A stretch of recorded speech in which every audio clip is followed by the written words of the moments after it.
Olá, turma. Tudo bem? Turma, na aula de hoje irei falar sobre projeto de uma fonte regulável completa com voltímetro e amperímetro digital, tá? Então, uma fonte mais completa para que vocês possam ter o controle tanto da tensão, como também acompanhar o consumo aí de corrente elétrica quando acoplar uma carga, né? Uma carga na saída dessa fonte. Então, os objetivos para essa aula serão os seguintes: a apresentação dos principais dados do datasheet do LM317, a apresentação do circuito completo de regulação com LM317, a análise das características técnicas dos componentes auxiliares do circuito de regulação e o circuito completo de uma fonte de tensão regulável com saída de até 1 ampere. Legal, então falando das características técnicas do LM, né? As características técnicas para que o LM317 regule a tensão de forma correta, ela é mostrada no datasheet do componente, que pode ser acessado na internet usando o código do componente. Então vai lá no Google, digita LM317 ou LM317 PDF, né? Daí já vai aparecer um documento, tá? E nesse documento tem algumas tabelas e eu trouxe aqui uma dessas tabelas aqui para que nós possamos analisar, tá? Então, datasheet vem do inglês, folha de dados, e aqui, obviamente, todos os dados estão em inglês também, né? Então, nós temos aqui as características, né? Então, temos aqui a corrente no pino de ajuste. Então, a gente pode observar aqui, existe um valor mínimo, um valor típico e um valor máximo. E a unidade, né, que aqui está em microamperes. Então, qual é o valor típico que nós usamos aí nos projetos? 50 microamperes, tá?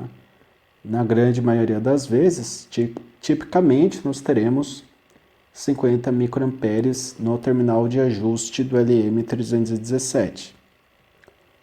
Falando agora da referência de tensão, né? Se a gente pegar aqui tensão de input em relação à tensão de output, se nós fizermos a diferença, né, de potencial, nós temos o potencial sobre o LM.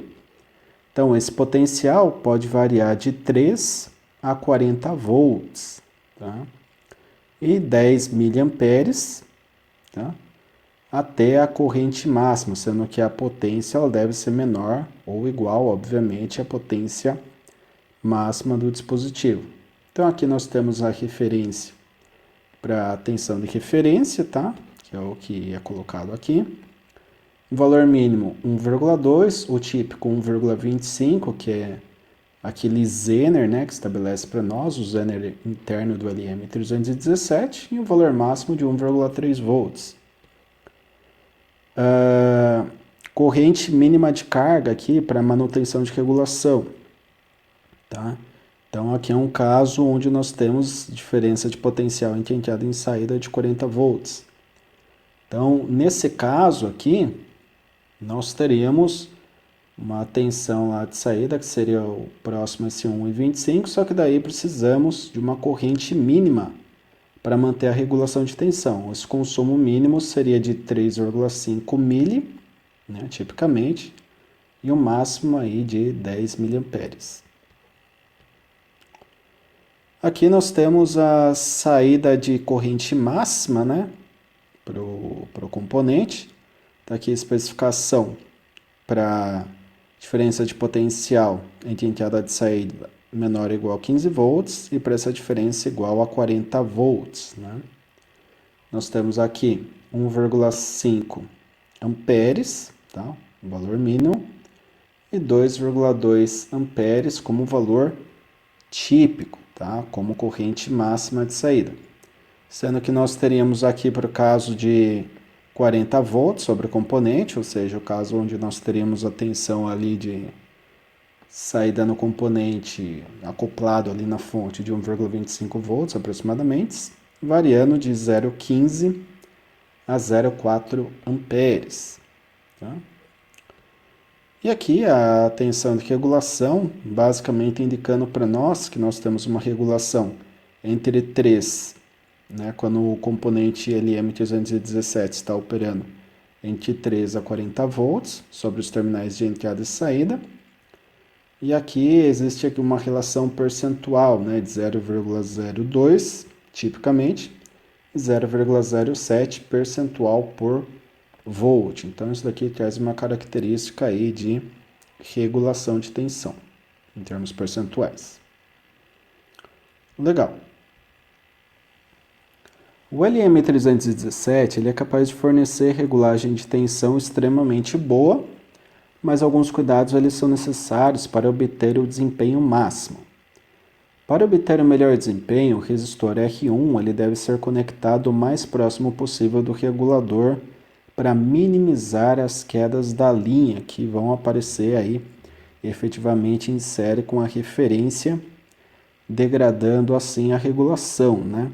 A extremidade de R2, que é conectada ao terra, pode ser conectada perto do aterramento da carga para melhorar a regulação da carga. Tá? Então, aqui nós temos um circuito mais completo, né? Digamos assim, para o LM317, circuito que também é sugerido no datasheet. E o que foi citado aqui, o R1, seria esse resistor aqui entre o terminal de saída e o terminal de ajuste. E o R2, que seria um potenciômetro, um resistor variável, que fica entre o ajuste e o referencial aqui de aterramento, né, que seria o terra, que acabaria sendo comum aqui ao terra da carga também. Tá?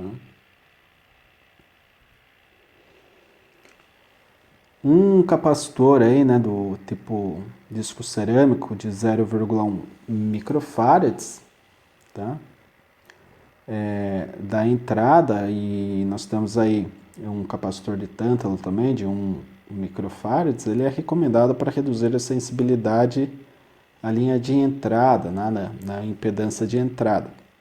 Então, nós temos ali os valores, né, que são colocados como referência para regular a entrada do LM317. O terminal de ajuste ele pode ser desviado para aterrar ou para melhorar a rejeição de ondulação. O capacitor de ajuste ele impede a ondulação de ser amplificada conforme a tensão de saída aumenta. Um capacitor de 10 microfarads ele deve melhorar a ondulação de rejeição em cerca de 15 dB a 120 Hz para a aplicação de 10 volts.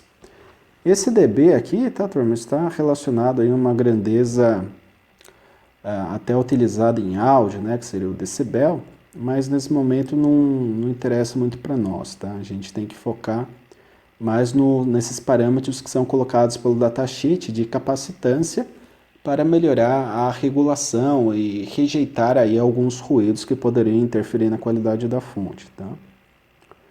Embora o LM317 seja estável sem a capacitância de saída, como qualquer circuito de feedback, né? Feedback seria com retorno. Tá, turma? Certos valores externos à capacitância pode causar ruído excessivo. Um capacitor de saída CO de tântalo aí de 1 microfarads, um capacitor eletrolítico de 25 microfarads na saída, elimina esse efeito e garante estabilidade. Então, o capacitor de saída que é citado aqui é o CO, tá? Que é sugerida que essas capacitâncias, dependendo do tipo de elétrico, né? Se for de tântalo 1 microfarad, se for eletrolítico 25 microfarad. E o CIN também aqui é citado, né? Em torno de 1 microfarad aqui, o capacitor de disco cerâmico. Ele pode ser utilizado na entrada para melhorar também a estabilidade do componente. Quando capacitores externos são usados com qualquer regulador CI, né, às vezes é necessário adicionar diodos de proteção para prevenir os capacitores de descarregar através de pontos de baixa corrente no regulador. Ao lado é mostrado o LM317 com os diodos recomendados para proteção em tensões de saída superiores a 25 volts ou valores de alta capacitância, tá? Então, nós temos aqui capacitor CO acima de 25 microfarads e capacitor de ajuste acima de 10 microfarads. O diodo D1 impede que o capacitor de saída seja descarregado através do CI durante o curto-circuito na entrada. Já o diodo D2 protege contra a descarga do capacitor de ajuste no CI durante o curto-circuito de saída. A combinação dos diodos D1 e D2 impede que o capacitor o de ajuste, né, ele seja descarregado através do CI durante um curto-circuito de entrada. Então perceba, né? O D1 ele está colocado aqui nesse sentido por quê? Porque se houver aqui, né, um curto-circuito lá na entrada do circuito, o que acontece? Eu não tenho um problema de injeção de corrente no CI, tá? E aqui o que acontece? O diodo D2 ele vai proteger a descarga do capacitor de ajuste no CI durante o curto-circuito na saída. Então, se houver um curto-circuito aqui na saída, né, na saída da fonte, o que acontece? O capacitor C2 ele não descarrega no LM, ele passa por D2, passa por D1 e retorna lá para a fonte, tá? Então acaba protegendo o nosso CI. A combinação D1 e D2, como é dito aqui, faz essa proteção, porque o capacitor está carregado, então ele descarrega por D2 e D1, e no caso do capacitor CO, ele descarregaria apenas por D1, né? Não descarregando no LM, portanto protegendo o componente. Legal. Agora eu trago o esquema para fonte regulável de 1 A, tá, turma? No esquema ao lado é mostrado o diagrama do circuito regulador de tensão completo para o fornecimento de até 1 A para a carga acoplada na saída da fonte regulável. Então aqui nós temos o esquemático, né, o diagraminha aí de circuito. Uma fonte de alimentação, que pode ser o secundário de um transformador de eletrônica aí, aqui eu coloquei 24 volts RMS, porque iria gerar um valor de pico de aproximadamente 34 volts, 35 volts, né? Basta fazer 24 vezes raiz de 2. Esse valor de pico, se a gente reduzir aqui das quedas dos diodos, né? 0,7 aproximadamente para cada um dos diodos, por ser uma ponte, seria 0,7 vezes 2, portanto 1,4. E projetando bem um capacitor C1 aqui de Ripple, nós teríamos uma tensão aqui na entrada próxima a 30 volts. Tá? Então, um valor aqui médio de 30 volts, com algum Ripple, daí esse capacitor aqui que eu chamei de C2, mas que no datasheet lá é chamado C1, porque essa seria a referência de entrada aqui do LM, eu chamei de C2, tá? Ele vai tirar algum distúrbio, alguma alta frequência que nós tenhamos por aqui. Passamos então o potencial aqui pelo LM, tendo uma realimentação aqui pelo terminal de ajuste, conectado a um potenciômetro que aqui eu coloquei 5 kΩ, e um resistor R1 de 240 ohms. Capacitor de ajuste C3, conectado aqui no nosso R1, e um diodo aqui D6 e o D5, que seria equivalente a D1 e D2, para proteção aqui do LM, tá? E aqui o C4 seria equivalente àquele capacitor de saída, né? O CO do LM317. Então, esse circuito aqui é um circuito que você pode alimentar uma carga aí de até 1 A, né? Só que daí, se for adotar um consumo de até 1 A, é importante que se coloque algum dissipador aqui, acoplado ao CLM317, via também uma pasta térmica, para que se consiga dissipar a caloria, né, a temperatura, por conta do consumo de 1 ampere, né, que vai circular diretamente por esse componente. Existem outros componentes eletrônicos, né, os transistores, aí que eles são utilizados para dar um suporte de corrente em paralelo ao LM. Tá? Então, no LM passaria uma corrente aí até no máximo 1 ampere, uma corrente maior poderia trafegar ali por transistores em paralelo com o LM. Mas isso é para uma fonte mais complexa, né? Mais completa aí. Então, não estou abordando aqui nessa aula, até porque eu não passei para vocês a parte de análise de circuitos com transistor.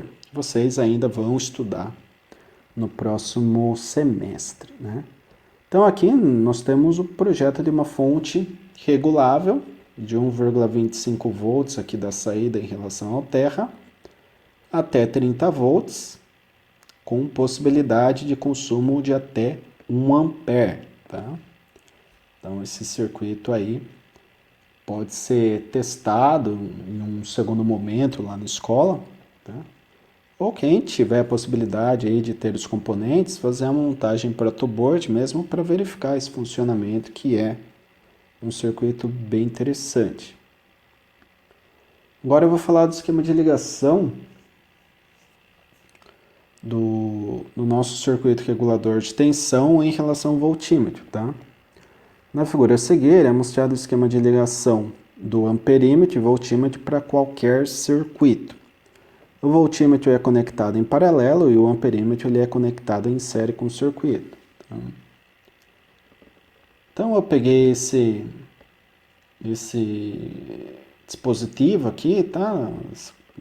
Dado por esse código aqui na internet, só para exemplificar para vocês. É um dispositivo chinês e que possibilita aqui a regulação da tensão disponível aqui no display e também o consumo de corrente, tá, do circuito nesse mesmo display aqui. Então é interessante, temos duas linhas no display, uma linha é tensão, outra linha é a corrente contínua, já é indicado aqui pela simbologia correta. Então o que acontece? Nós temos aqui um fio preto e um fio vermelho que pode-se trabalhar até 30 volts. Né? Nesse fio preto e fio vermelho nós temos a referência negativa e positiva. Temos o fio vermelho que vem aqui para o display. Temos esse primeiro fio preto aqui que não se liga, né? Não para nossa aplicação, pelo menos. E temos também o fio amarelo que é conectado no terminal positivo da fonte. O que acontece? Existe um fio vermelho que sai do display e que vem para a carga, só que ele é negativo, tá? Então isso até que é algo estranho, contraintuitivo, né? Entre um fio negativo preto, mas sai da cor vermelha, porém poderia ser a cor preta, né? Já que seria um fio referência negativa aqui para o circuito, mas acaba sendo vermelho e vermelho, isso acaba gerando aí até uma certa confusão por conta disso, né? Mas aqui a gente pode perceber de forma bem clara, né, a parte séria, então a corrente ela está por aqui, passa pelo dispositivo que mede essa corrente, mostra aqui no display e vai para a carga. E já nesse ponto aqui nós pegamos a tensão entre o preto e o vermelho, nós conseguimos pegar a diferença de potencial, né, colocada aqui para dentro do display. Tem um circuitinho que interpreta essa diferença de potencial e mostra na primeira linha. Então, o circuito ele é simples. Em paralelo pega a tensão, em série pega a corrente, conforme é mostrado aqui pela conexão dos condutores. Na figura a seguir é mostrado o esquema de ligação do amperímetro e voltímetro para a fonte projetada. Tá? Então aqui nós temos a nossa fonte projetada para 1 ampere, tensão de saída de 1,25 até 30 volts. Tá? Aqui está sendo colocado 10 amperes, mas 10 amperes seria a capacidade desse dispositivo. Tá? Então nós temos aqui até 10 amperes, em tese ele suportaria isso. Aqui esta linha é mais grossa porque eu já comentei, né? Seria em relação à corrente que vai circular pelo medidor aqui de corrente de tensão. Então, por medir a corrente, esse fio teria que ser mais grosso. Temos um fio menor aqui que vai trazer a tensão, no máximo 30 volts. Aqui fica bem explícita essa informação, né?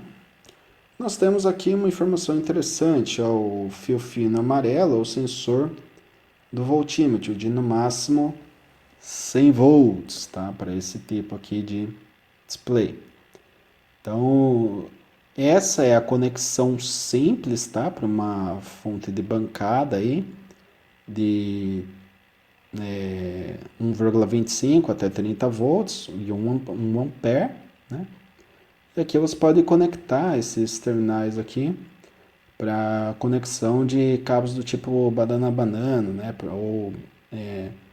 Ou jumpers para fazer a conexão. Enfim, daí vai da criatividade de vocês, né? Pegar aqui esse esquema, encaixar aí o display, botar numa caixinha, dá para você fazer aí algo bem legal, um projeto e deixar ali como uma fonte de alimentação de bancada mesmo, né? Só que de baixa potência, porque é para apenas 1 ampere e isso se colocar aqui dissipador, tá? No LM. Eu recomendo que se for montar esse tipo de circuito, não trabalhe com cargas que drenem em uma corrente próxima à capacidade, porque existe uma grande chance do CI não aguentar, principalmente se não tiver um dissipador aí suficiente, tá? Para troca de calor. Então eu recomendo aqui essa fonte para vocês testarem os circuitos com LED, né, que eu passei para vocês. Tem um outro circuito aí, oscilador, um circuito estável, que seria um pisca-pisca, que daria para testar também com essa fonte, tá? Circuito dobrador de tensão, né? Dobrador de tensão teria que ser aqui com o secundário, né, do transformador. Mas circuitos de carga e descarga de capacitor, dá para se montar aqui alguns circuitinhos que trabalhem em corrente contínua, circuitos com portas lógicas, né? Parte de eletrônica digital, tudo que você precisa de alimentação através de uma fonte DC, vocês podem testar. Motorzinhos, né? Motorzinho aqui é meio complicado, tem esse diodo aqui, mas seria interessante colocar um diodo que nós chamamos de freewheeling, antiparalelo com o motor, né? Para que não tenha problema de retorno de corrente para a fonte. Mas assim, motor de corrente contínua, obviamente. Mas é uma fontezinha que é interessante, dá para atender aí boa parte dos circuitos que vocês vão trabalhar no curso, tá? Então, quem tiver a possibilidade de testar no protoboard, né? Posteriormente na escola eu posso demonstrar para vocês como funciona para soldar os componentes, né, numa placa eletrônica, para converter isso num projeto mais próximo aí do profissionalismo, do que seria uma fonte real, né? Que daí você tem uma placa eletrônica, tem que fazer o processo de corrosão, o desenho das trilhas de cobre, né, das ilhas, tem que se determinar ali a espessura dessas trilhas, né, com base na corrente que vai circular no circuito. Então tem todo um procedimento, tem todo um projeto, né? Se você quer fazer algo bem dimensionado em cima da teoria para que funcione de forma correta, é importante seguir aí todos os procedimentos e levar em consideração o datasheet, as fórmulas, né, de análise de circuito, os gráficos. Então tudo isso é importante para que se tenha um bom projeto funcional, né, e que não dê nenhum tipo de problema, porque devemos sempre respeitar as características do circuito. Aqui é uma fonte de até 1 ampere. Então, se você ultrapassar 1 ampere, ela queima. Simples assim. Só que é importante que todos têm essa noção, né, do porquê a gente trabalha com esse nível de corrente, nível de tensão, porque ela é regulável, né, e a faixa aí de carga que nós podemos acoplar na saída, tá? Entre os terminais positivo e negativo aqui da saída do nosso display. Beleza? Então, para a aula de hoje é isso, turma. Eu agradeço a atenção de todos. Em caso de dúvidas, deixem no Teams. Pode deixar também nos comentários aqui no YouTube. E assim que eu verificar as perguntas, né, ou alguma dúvida que vocês tenham com relação à aula, eu irei retorná-los aí assim que eu verificar aí as dúvidas de todos, tá certo?